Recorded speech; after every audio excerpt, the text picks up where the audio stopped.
तुम क्या उस वक्त जागोगे जब तुम्हारे महलों की मस्जिद पर नोटिस लग जाएगी, this is not a Waqf property?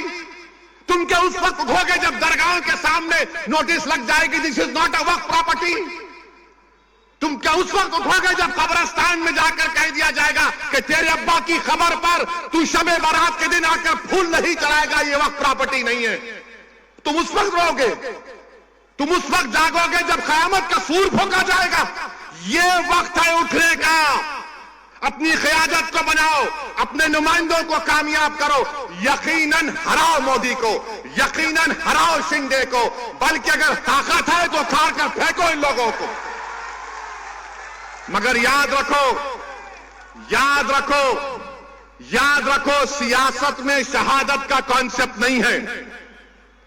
अल्लाह की राह में शहादत है तो जन्नत है, सियासत में जिंदा रहना है। तुम जिंदा रहोगे तो नेक अमाल करोगे, तुम जिंदा रहोगे तो काम करोगे।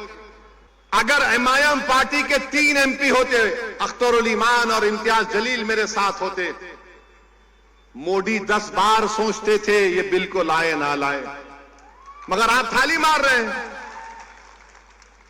आप लोग थाली मारते हैं। अगर हमारे 3 एमपी होते, वो कानून या वो बिल नहीं आता जिसके जरिए नरेंद्र मोदी उनकी सरकार वक्फ को खत्म करना चाहते हैं पूरे भारत में।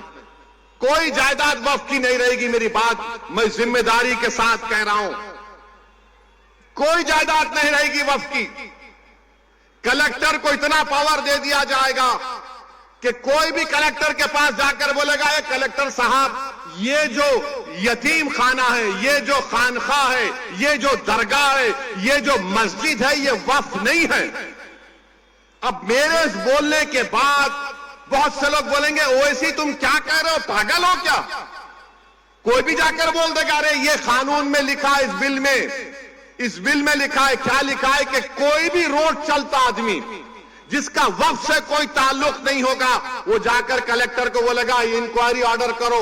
कलेक्टर जैसे इंक्वायरी ऑर्डर करेगा, उसमें कोई टाइम लिमिट नहीं है। जब कलेक्टर इंक्वायरी लिखेगा, इंक्वायरी कंप्लीट होने तक वो प्रॉपर्टी वक्फ की नहीं रहेगी। आप तो चले गई प्रॉपर्टी आपके हाथ से, दरगाह आपके हाथ से निकल गई, खानका आपके हाथ से निकल गई, मस्जिदें आपके हाथ से निकल जाएंगी, कब्रिस्तान आपके हाथ से निकल जाएगा।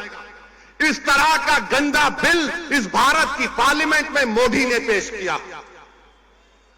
और आपको मालूम, वक्फ बाय यूजर, उसका मतलब यह है कि अगर कोई बरसों से किसी चीज को इस्तेमाल कर रहा है तो वक्फ बाय यूजर है। और यही प्रोविजन हिंदू धर्म में भी है। हिंदू धर्म की लॉ की मशहूर किताब बीके मुखर्जी, उसमें लिखते हैं बाय यूसेज ये मंदिर की बन जाती है। ओडिशा के एंडोमेंट में, आंध्रा, तेलंगाना के, तमिलनाडु के एंडोमेंट में ये वक्फ बाय यूजर का कॉन्सेप्ट है। मगर मोदी बोल रहे नहीं रहेगा। उसका नुकसान क्या होगा? मोदी बोल रहे हैं डॉक्यूमेंट लेकर आओ। अगर आपके इलाके में 200 साल पुरानी मस्जिद है, कहां डॉक्यूमेंट मिलेगा? कहां डॉक्यूमेंट मिलेगा? हाजी अली की दरगाह पर दावे पेश करते हैं, वो खैर वो ट्रस्ट में है, मगर वहां पर भी जाके बोलेंगे नहीं नहीं नहीं है। क्या करेंगे आप? मेरे भाई, इस तरह का बिल पेश किया, उस वक्त इतनी तकलीफ हुई कि मेरा रोंगटा पुकार कर कह रहा था कि क्या हो गया इन लोगों को जो 14.5 करोड़ है, 5 को नहीं जिता सकते। अपनी मस्जिद को बचाने के लिए, दरगाहों को बचाने के लिए, खानखाओं को बचाने के लिए तुम कब तक लड़ोगे बताओ मेरे को? अरे मैं खराब हूं तो खत्म कर दो मुझे, हटा दो मुझे, दुनिया से निकाल दो, मगर तुम तो कायद बनो, तुम इत्तेहाद पैदा करो। कब तक तुम इस डर में रहोगे वो जीतेगा, ये जीतेगा? अरे कोई भी जीते उसको तुम्हारी मस्जिद से क्या मतलब? कोई भी जीते उसको तुम्हारी शनाख्त से क्या मतलब? कोई भी जीते वो तुमको क्या इंसाफ करेगा? इंसाफ तुमको करना पड़ेगा अपने लिए, आने वाली नस्लों के लिए। मगर तुम ये समझ रहे हो नहीं नहीं वो दूसरा ठाकरे है, ये अच्छा है। कौन क्या किए बताओ आपको? जब ये वक्फ का बिल पेश हो रहा था, उद्धव ठाकरे के पूरे एमपीज बाहर खड़े हुए थे, कोई लोग सभा में नहीं था। मुझे मोशन देना पड़ा इंट्रोडक्शन के खिलाफ। मेरे भाई जागो, मजलिस के लिए नहीं तो अपने लिए, अपनी नस्लों के लिए, अपनी शनाख्त के लिए जागो।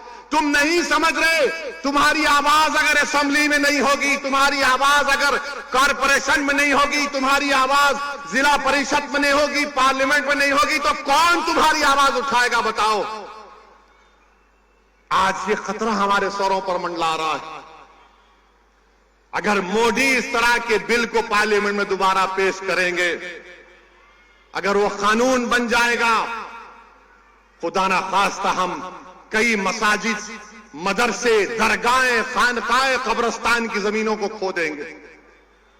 और आपको मालूम, दिल्ली में सच्चर कमेटी ने पेज नंबर 221 में कहा कि दिल्ली में 130 वक्फ की प्रॉपर्टीज पर गवर्नमेंट ऑफ इंडिया ने, यानी मोदी की सरकार ने कब्जा करके बैठा हुआ है। उसकी लागत 2007 में 3000 करोड़ की थी। आज हम 2024 में कम से कम 10,000 करोड़ की प्रॉपर्टीज हैं जो गवर्नमेंट ऑफ इंडिया उस पर एंक्रोच कर रही है, काबिज है। मेरे भाई बताओ, अगर हमारे नुमाइंदे नहीं रहेंगे, हमारी आवाज नहीं उठेगी, तो फिर कौन उठाएगा तुम्हारी आवाज को? मौलाना आजाद को बोलने नहीं देते थे। तुम क्या, कौन सी खेत की मोली हो तुम? मगर सबक तो हासिल करो कि सन 47 के बाद जो मौलाना आजाद से हुआ वो हम पर तो चल रहा है ना, बीत रहा है हम पर मेरे भाई।